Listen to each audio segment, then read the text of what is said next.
काय चाललंय? अरे आज प्रीतम आणि प्रिया ब्रेकफास्टला नाही आले ना? तुमच्या प्रीतमचं माहित नाही, पण प्रिया सकाळ सकाळीच कुठल्या तरी मीटिंगला गेलीये. अच्छा. आणि वहिनी, तुम्ही त्या पारूला आराम कर असं सांगायची काय गरज होती? सगळी कामं मला एकटीला करायला लागतात. या घरातल्या सुनेला आणि घरातल्या नोकरांना जरा सुद्धा जबाबदारीची जाणीव नाहीये. एकटी करतेय मी सगळं.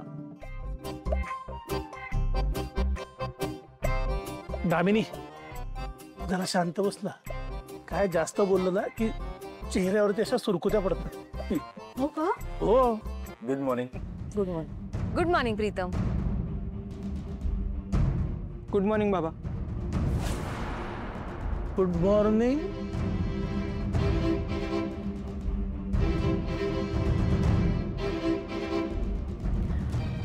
श्रीकांत, तुझ्या लक्षात आलंय का गेल्या काही दिवसात आपण प्रीतमच्या आवडीनिवडींकडे जरा दुर्लक्षच करतोय. किती दिवसात आपण प्रीतमच्या आवडीचा मुगाचा शिरा नाही बनवला ना? सावित्रीला सांगते आजच बनवायला. मला नकोय काही.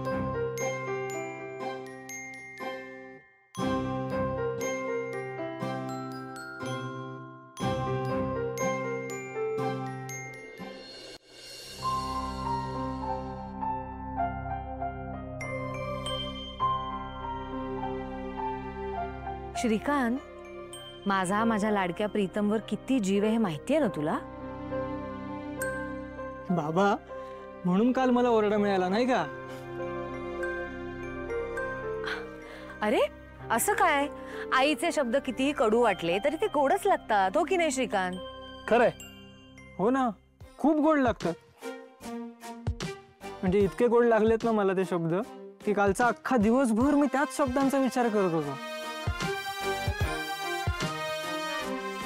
Pritam, I am sorry. खरंच सॉरी. मला मान्य आहे की मी ओव्हर रिॲक्ट केलं, पण तुला माहितीये ना आदित्याच्या बाबतीत मी हे असं काही नाही ऐकून घेऊ शकत. आणि आतापर्यंत हे तुला माहिती असायला हवं. पण आई. हो, पण आता मला तुझी काळजी नाहीये, कारण तुझ्या आयुष्यात आपल्या घरात प्रिया आली आहे.